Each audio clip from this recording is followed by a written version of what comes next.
oleh pemerintah pusat yang sekarang sudah diwacanakan, kita sudah punya sebuah gambaran bahwa kira-kira kehidupan ke depan itu seperti apa.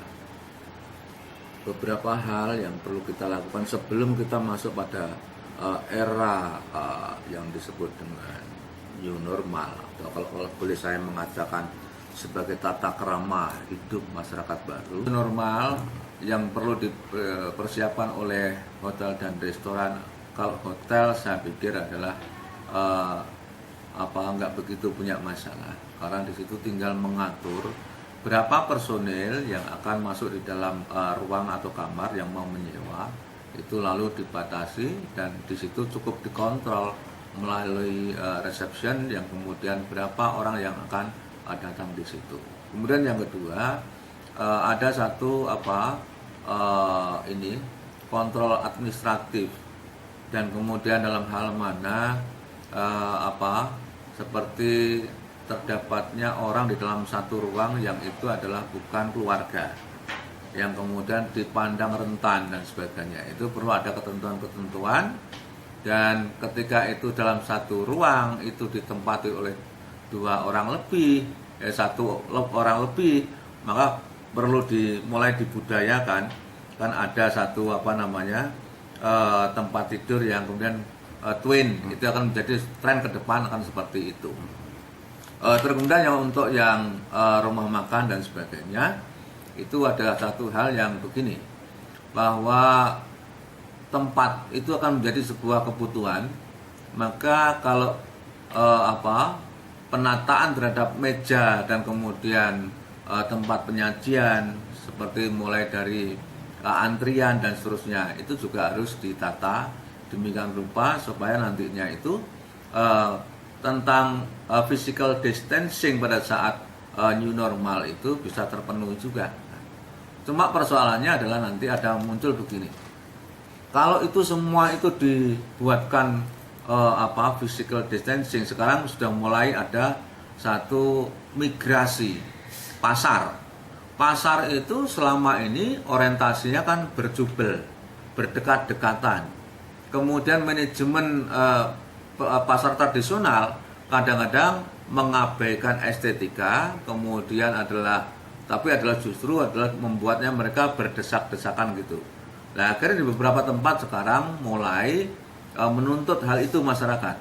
Akhirnya ada perpindahan di tempat-tempat di jalan-jalan dan sebagainya. Nah, ini perlu pemikiran. Kemudian bisa dibuat kalau kemudian muncul di jalan, nanti itu adalah justru ada satu kerumunan yang tidak terkontrol. Lebih baik dimusyawarahkan dulu di internal pasar. Bisa jadi ada stand ganjil genap. Kemudian adalah mana yang buka, kemudian mana tutup, mana buka, mana tutup. Memang ini kondisi yang menyulitkan pada pedagang pasar. Tetapi ketika itu mereka tutup, maka perlu ada satu ruang pemasaran lagi, lapak baru virtual tempat perdagangan yang bisa dijadikan untuk menutup ketika mereka itu adalah tidak diizinkan buka secara fisik. Tetapi hari-hari mereka adalah mulai membuka lapaknya melalui media bantuan aplikasi dengan sistem online.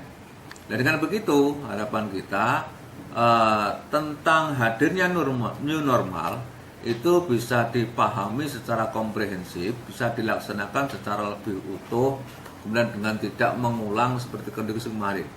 Tetapi itu untuk sementara. Tetapi kondisi itu akan bisa berubah manakala upaya daripada pihak-pihak medis, riset di bidang kedokteran itu akan menghasilkan sebuah temuan tentang perilaku daripada virus itu sendiri.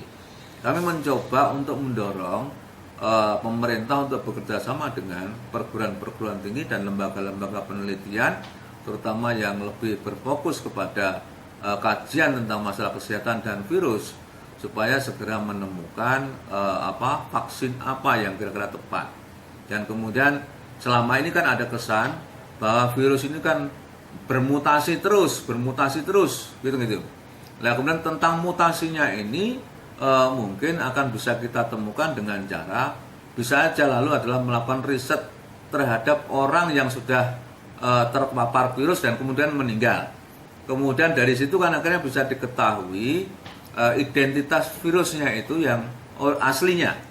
Dengan begitu akan bisa kita tarik bahwa virus yang ada itu bisa diterapi dengan vaksin seperti apa. Nah, kalau sekarang masih mutasi-mutasi berdasarkan tempat di mana mereka itu melakukan infeksi di tubuh manusia jatuh dan yang lainnya, maka kita tidak akan ketemu. Terkesan seolah-olah dalam pemahaman kami sebagai orang yang non medis, ini virus ini berganti-ganti baju.